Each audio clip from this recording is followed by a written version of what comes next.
Welcome one and all to another edition of the Defo Show with Lubie here on the 5 Reasons Sports Network, brought to you by Water Cleanup of Florida.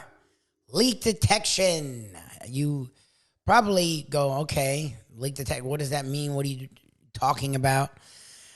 I'm telling you, as someone who had leaks, they felt like they were corrected, but I didn't do enough. Leak detection when it comes to your home or office is key. Do you have a water leak and can't find where it's coming from? Simple. Call Water Cleanup of Florida at 954-579-0356 for immediate assistance. With over 60 years of combined experience, Michael, Robert, George, and their team is prepared to handle all types of leak detection issues. 24 hours a day, 365 days a year. After the leak has been located and repaired, Water Cleanup of Florida will then clean, dry, and fully restore all damaged areas. Water Cleanup of Florida is fully licensed, insured, and certified to provide one-stop shopping that busy homeowners and business owners require. There is no need to bring in other contractors. They will handle the entire project from start to finish. They service Miami, Broward, and Palm Beach counties. Again, call Michael anytime on his personal cell at 954-579-0356. Again, 954-579-0356. Check out the website, wcufl.com. I'm telling you, my wife and I had some issues. We owned a townhouse that had an association, so it was a weird combo. Inside was ours, outside was theirs.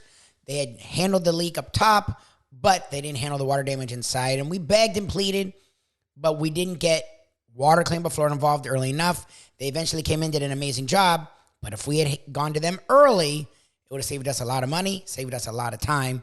They'll do the same thing for you, and again, they'll not only make it fixed, they will make it look brand new. That's the most important thing, because they have licensed, insured, certified contractors on staff. You not only don't have to go to someone else, you'll get a great job start to finish where it'll look brand new when it's done. Call them 954-579-0356. Check out their socials, Facebook, Instagram, Twitter, at Water Cleanup FL. Over 85-star reviews on Google.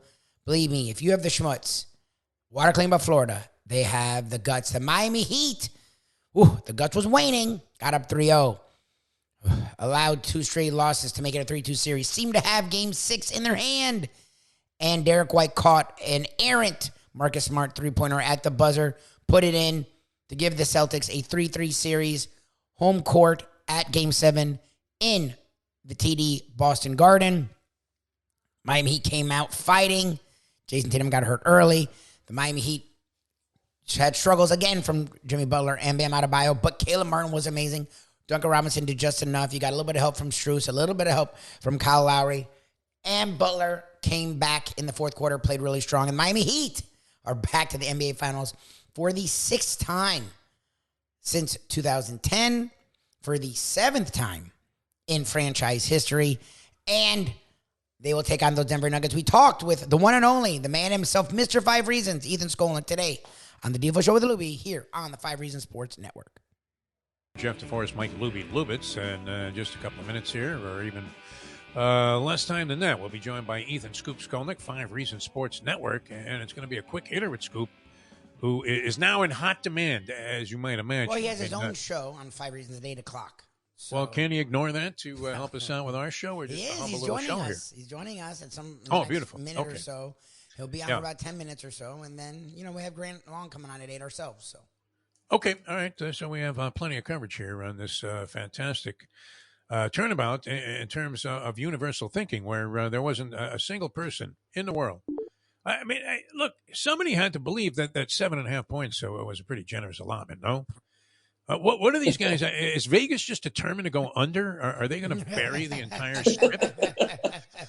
Picking against the Miami Heat. Scoop Skolnick joins us, and I know you're pressed for time here, Ethan. We always appreciate you coming on the show, 5 Reasons Sports Network. And I would imagine, look, sometimes you roll the dice. This almost reminds me of the theme behind the movie Air, where you kind of, I don't know if you just evolved to this, by arbitrary means, or you intentionally wanted to focus on the Miami Heat with this 5 Reasons thing.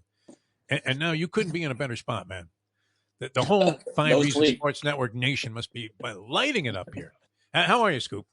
Well, you mentioned they're going to bury Vegas, which is for sure. And not only that, they can double bury Vegas because the Panthers can literally bury Vegas also. So Wow. the Heat are going to bury them from a betting standpoint, and maybe the Panthers from a hockey standpoint. They've already buried Boston, though. I'm not sure the city still exists. I don't. They left in a hurry last night. Yeah, they really did. They exited that building like there was a bomb scare. Well, they had to get out to January 6th. But yes, it's. I'll just say, look, I love that city actually when I'm there. Yeah. But the fans are the most annoying in the entire country, and for this area, which they don't respect at all, to eliminate their two winter teams in Game 7s at their house on their floor or ice, when those series were leads for those other teams, whether it was 3-1 or 3-0. Yes. This may make up for the whole Brady era. Okay, I forgot about that. Yeah, right. Like that didn't even happen. Belichick, Brady, Dolphins. I don't know anything about that. Between that and that lateral thing that the Dolphins did against them a few years ago, and also, by the way, the Dolphins did probably cost the Patriots a Super Bowl because remember they went up there and beat them, costing them home field advantage during the playoffs, which Kansas City ended up winning the Super Bowl in the stadium down here.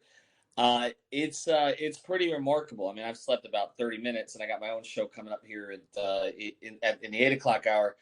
But look, I mean, the script writers. Let's put it this way: the NBA and NHL script writers wouldn't have wanted to write it this way. No. With these two teams representing the Eastern Conference, and it's just we talked about in the last show I did with you.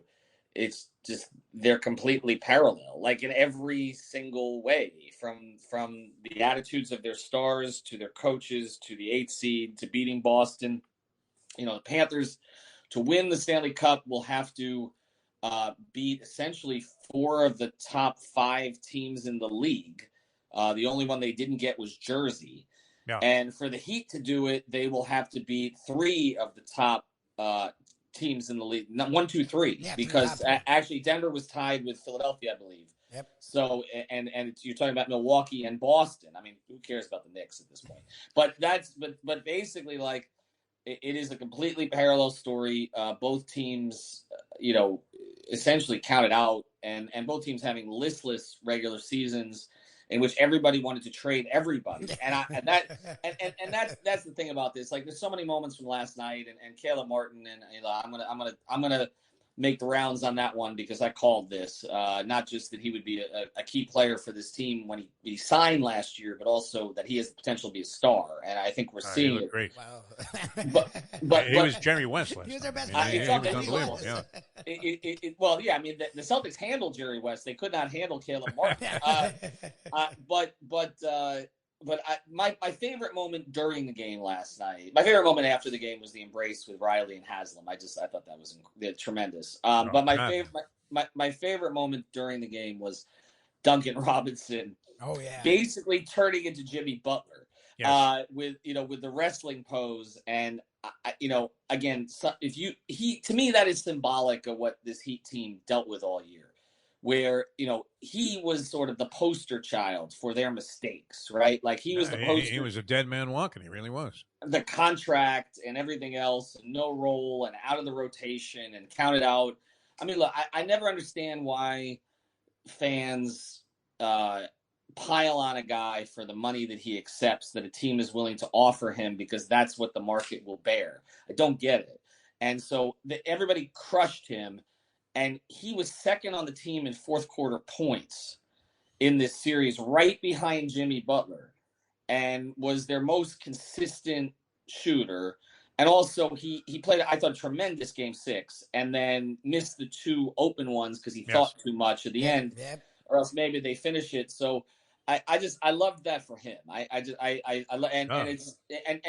look at, the rest of this team and, Gabe Vincent, who wasn't even a point guard when they got him, and now he's, 19 out of the 25 starts in the playoffs.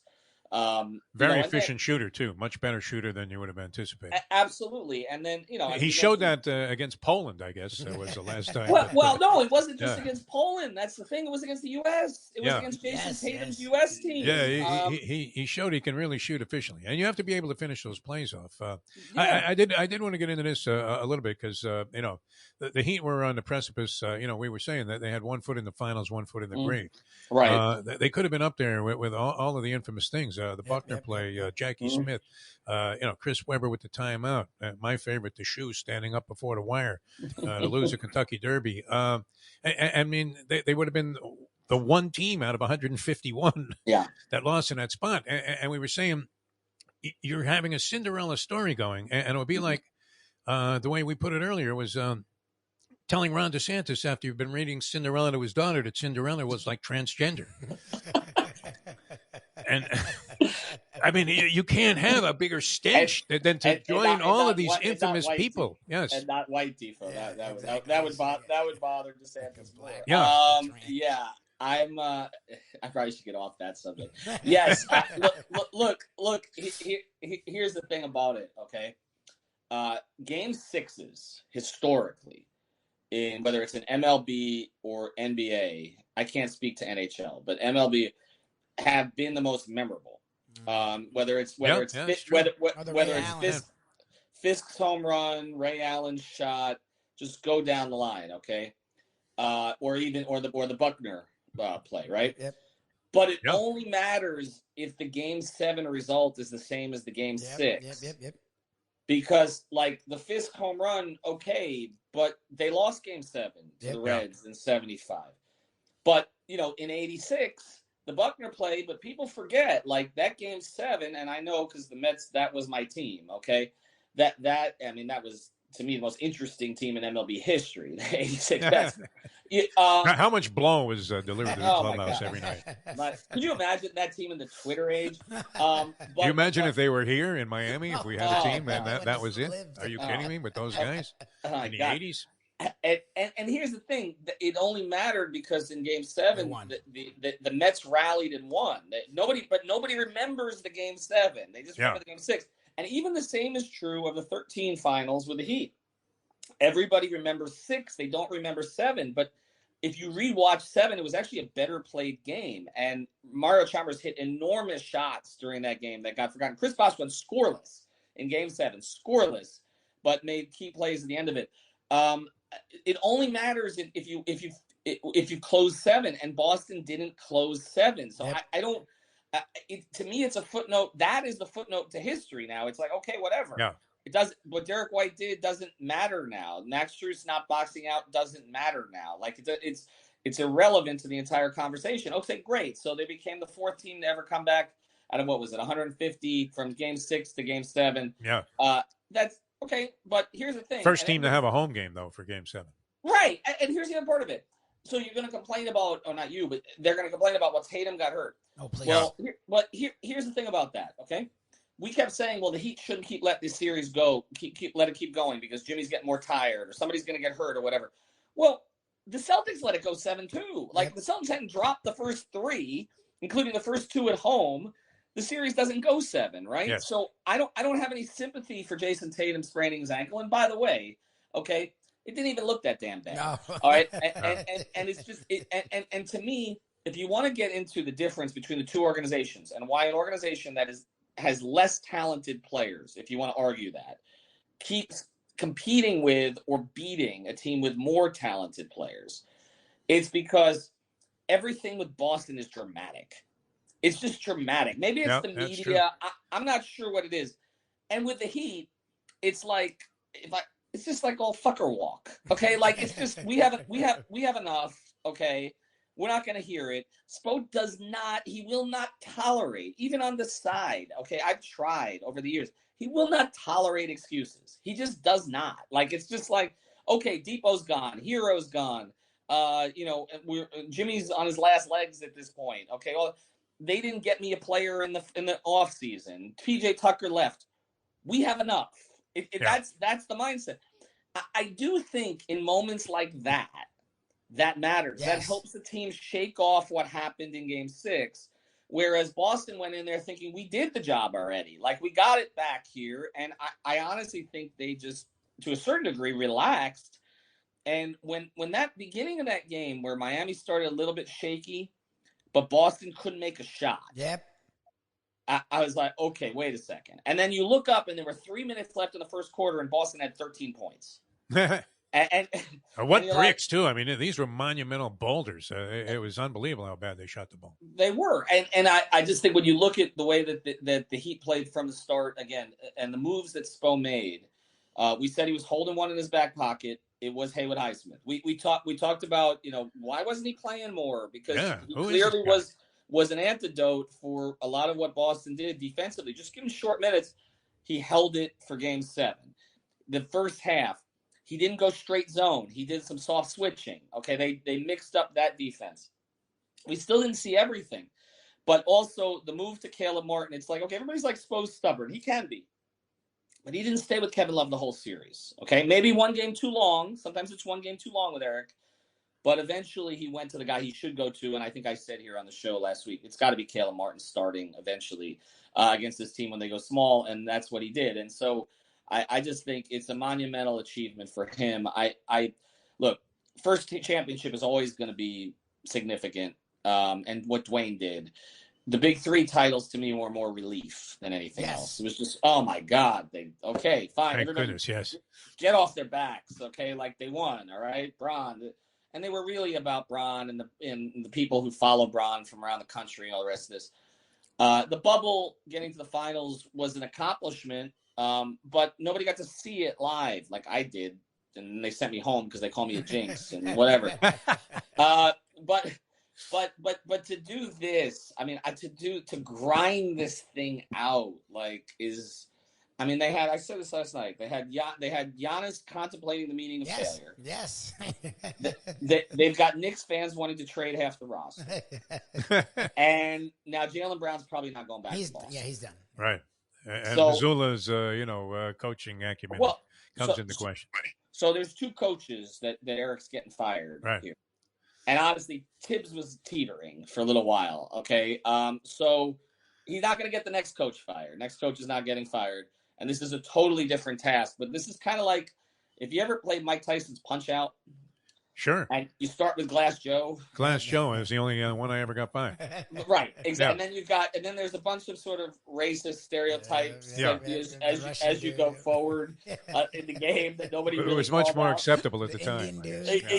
Exactly. Like that's right. Like go back and look at that game and be like, it was a great game. I played a lot of it. Okay, like this, okay. So that's what this is to me in a lot of ways. The Knicks were just out of order. Okay. But it's just, I mean, Milwaukee was a task. Boston, because of the history of it and everything else, was a task. And now to me, Denver, even though they didn't have a better record than those 2 teams, is a different kind of task that they're going to face. But honestly, I really think if you could say to Heat fans right now, are you satisfied? 99% would say yes. Oh, yeah. This is. I don't know. They were out in the streets, man, in Hialeah last night. Did you catch that? Well, they're always out. Did you send a crew out there to cover some of this? I did. We posted it on our Twitter account, and yes, we popped some pans. And not only that, but the basketball hoop on the truck was a nice touch. Where did all of these people suddenly come from, though, Scoop? I mean, they were in the streets partying all over South Florida. It was crazy. They had to wait for our post-game show to finish, and then they came out after that. Actually, I don't think they were watching our post-game show, but I know that many were. This is gravy at this point. Like this is just this is gravy. And again, nobody would expect them to beat Denver. They're 4-1 favorites. You have to lay 400 to win 100. And now they got to go. Now they got to go out to the thin air. Yeah, okay? In the day. And Denver's playing great. We said they're kind of like not quite what Golden State was when they had that perfect symmetry and every element you would want, and it was just a pleasure to watch every possession. But close. I mean, they have spurts where they just look great. It's entertaining. It's one of those things where you're saying, geez, there are some fundamentals in this game that actually matter. Well, they remind me. You mentioned the Warriors, but also there's a lot of Spurs principles there. Yeah, I was gonna say Spurs. And if you look at kind of the late Big 3 era Spurs teams that the Heat went against, there are similarities there to this team. They're very well coached. Yeah. They have a unicorn player who I think I'm glad he's getting the stage, because anybody who says that guy is not entertaining basketball is out of their freaking minds. It's great. It's like watching Butterbean Ash with like playing pool basketball or something. I mean, they're looking at this guy going, "How the fuck is he doing it?" It is really remarkable. It's like it's against any scouting thing that you would ever talk about. And I mean, like he doesn't even get off the ground. He's shooting over Anthony Davis, who's like not even applying token pressure, is all over the kid. And then you have a guy in Jamal Murray who's one of the smoothest guards in the league. This guy's been great, and a clutch player. And then Michael Porter Jr. Couple of tough guys. Was the number one high school player in the country at one point. He looks serious too about the game. He looks very serious. And Aaron Gordon, miscast as a 1 or a 2 in Orlando, but as a number 4.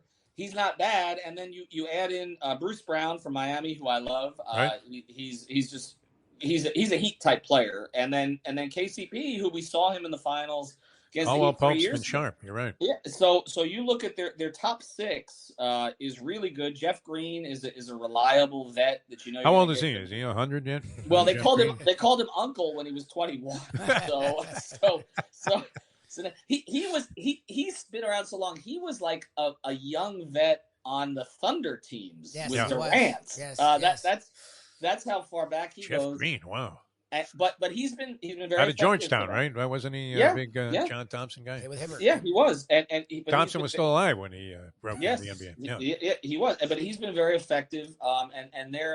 And then so they've been they're really good. I mean, there's no question they're really good. They've been overlooked. They have a lot of the same gripes with the media that the Heat would.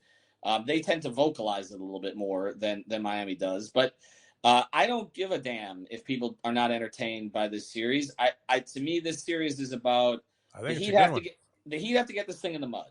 Yeah. They've got to get it in the mud against this team. They cannot let them play free. They're going to have to keep the scores, in the 90s or low 100s, something around those lines. They need Jimmy to get a little rest. Obviously, going into the altitude is not ideal. I can tell you, I covered probably 11 games in that building on road trips. And you couldn't breathe? Not only could I not breathe, I don't remember them winning one. They might have won one. It was always the game. The NBA would always make it the last game of a 5-game West Coast swing. Yes. On the second night of a back-to-back coming in from LA. And it was like, and it was always the game where I'd see Dwayne the night before after the game, and I'd be like, "You're not playing tomorrow, are you?" And he'd go, "F no." And then that was always where Mike Miller or James Jones was playing for Dwayne Wade, because Dwayne was not going to play. So look, it's a huge task, but they just got to get one out there. They got to find a way to steal one. And I don't think that they can be embarrassed by anything that happens at this stage after what they've accomplished. Can't be discounted. I know you got to run, Scoop. We appreciate your time. We went into a little OT there. See if you can push. If you see Pat Riley on the plane on the way out there, I know you're going out there to cover the game. The altitude simulators that we were hawking through this public company we represent called Altitude International.